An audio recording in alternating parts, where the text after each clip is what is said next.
I used to be scared of the word honeydew.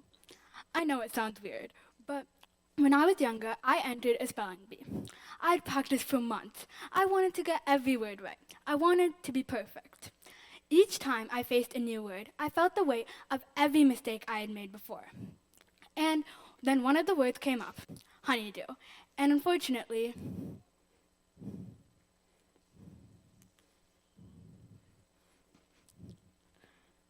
I had spelt it wrong. In that moment, I felt like everything I had worked for came to an end over one letter in the wrong place. For years, I hated that word. Not because it was hard and not because I hated the food, but because it reminded me that I wasn't perfect, that I had made a mistake, and I couldn't go back and change it. In that day, I didn't just have a fear of one word. I gained a fear of failure, a fear of messing up, and a fear of not being perfect. In this fear, it caused me later to continue this fear for the rest of my life. And it shows how fragile our confidence is when we associate it with only being perfect. Because on that day, I didn't just spell a word wrong. To me, it was more. It felt like all of the work that I had put into it was over because of one mistake outweighing all of the effort I put in. And that's exactly what a society that pressures perfection culture does to many people. It tries to tell us that perfection is outweighed by a single mistake. That making a mistake outweighs all of the effort that you put in, and it doesn't matter unless it results in success or perfection. So many of us just don't try to avoid the risk of imperfection entirely. But what if I told you that the greatest threat to success isn't failure, but our obsession with avoiding it? In a society that pressures flawlessness and perfection, many of us have a fear of being imperfect, and it pressures a fear of being imperfect upon youth. And when we have this fear, it causes us to lose our motivation to try. And in that, many of us face the issue of being afraid of being imperfect. This fear comes from the same part of the brain being activated when you get a physical threat and when you're faced with failure. Many students have reported that they don't even try because they're afraid that they might fail in assignments and extracurricular activities. So this is an issue that clearly many of us face, and it can be something as simple as raising your hand in class. You're sitting in a classroom like any other day. The teacher asks a question. You look around. Not a single hand is raised. The question could be something as simple as 2 times 3. For a high school student, that's almost automatic. But still, no one's hand goes up. Why? In that room, there are different skill sets, different ways of thinking, and different personalities. But still, no one's hand is raised. And I can guarantee you, at least one person knew the answer to that question, but their hand remained down. This is because the fear of being imperfect stops them. It stops them from even taking a chance. The fear that their mistake could define them forever. So this stems from the fear of being imperfect, the fear to make a mistake, and the fear to fail. But the real failure isn't misunderstanding a concept. It isn't getting the question wrong, and it isn't saying 5 when the answer is 6. The real failure is letting that fear decide for you. Because in that classroom, the risk of answering the question is small. Maybe a few laughs, maybe a brief moment of embarrassment, maybe a correction from the teacher. But the risk of not answering it is much bigger. It is lost growth, lost opportunity, and lost practice. And when this becomes a habit of choosing silence and over taking risk, it follows us into many aspects of our life. It follows us into jobs where we don't share our ideas because we're afraid that they might not be chosen right away or they might not be perfect just yet. It follows us into interviews and applying for jobs. We might not even apply for them because we're afraid that we won't get it. The fear of being imperfect slowly becomes not trying at all. And this is where innovation begins to slip away from our generation. Because innovation has always relied on trial and error. It relies on someone willing to take a risk. Everything that you see today is something that someone invented because they weren't afraid of taking that risk. Something that was once an imperfect attempt. because that's what innovation relies on. Someone willing to take that risk, someone willing to risk embarrassment before getting the applause that they deserve.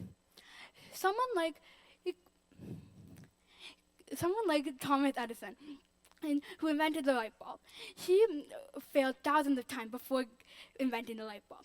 But he didn't let his failures define him. He famously said, "I have not failed. I just found 10,000 ways that won't work."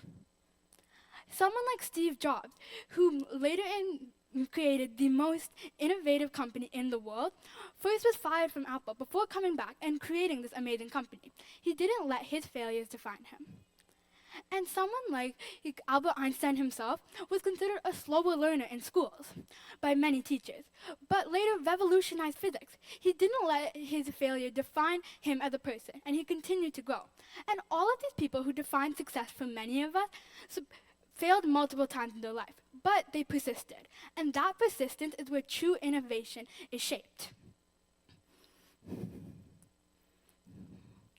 In our generation, if we fear being able to make a mistake, it causes us to not try.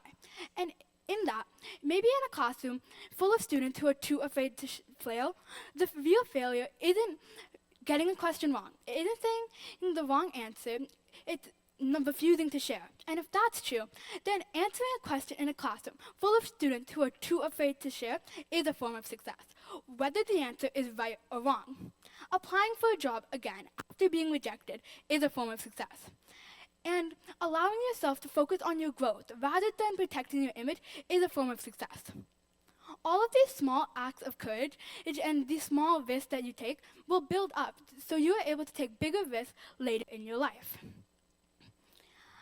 As a generation, if we begin to be a full generation that fears failure, that's how innovation begins to not just stop, but it begins to decline.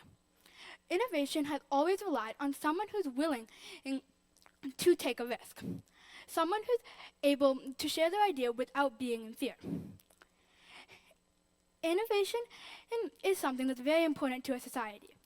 Technologies that we rely on, the systems that we improve, the solutions we haven't even imagined yet, they all come from someone who's willing to take a risk, who's willing to put themselves out there even if their idea isn't wanted at first. And if no one's willing to take that risk, then we don't just limit ourselves, we limit our futures, because the mindset that we practice today is what truly shapes tomorrow. And maybe part of the real problem is that we started to believe that achievements are more important to be shared, things that can be applauded, things that can be announced. We begin to achieve only to say things that can be posted and applauded by crowds. But it's more important to focus on your growth. Even volunteering has become performative. People only doing it to make a proof instead of purpose. But the truth is, real progress doesn't happen in display. It happens in those private moments that no one sees, the practice that nobody's watching, and the effort that you put in even when you weren't applauded the first time. It's applying for a job again, even after being rejected on your first attempt. And perfection culture tells us to hide these moments because they're not yet refined and they're not yet perfect. But these uncomfortable, in difficult moments are what truly build endurance, and endurance is what builds our future. Positions expire, recognition changes, titles change as well, but resilience stays. In becoming someone who has a skill of resilience, you are able to better yourself instead of just doing it for the applause of others.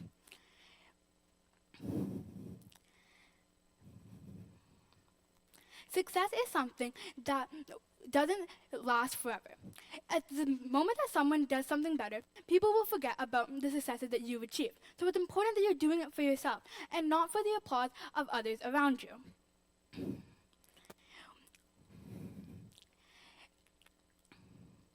In aiming to be perfect, you're not only limiting yourself, but you're limiting the opportunities that you may pass up as you're only focusing on the perfection that you want in your life. So it's important to not only focus on perfection and success, to focus on the journey, because in only focusing on perfection, you lose the focus on the journey, which matters even more than the end result. So from this day forward, I encourage you to chase failure. Try something that you normally wouldn't, something that you think that you have no chance of succeeding. For me, that was applying for this TED Talk. And in doing so, you may get that success that you've been yearning for, and you're able to say that you achieved your goal. But even if you didn't, you'll still grow. And that growth, not perfection, is what truly shapes the future. Thank you.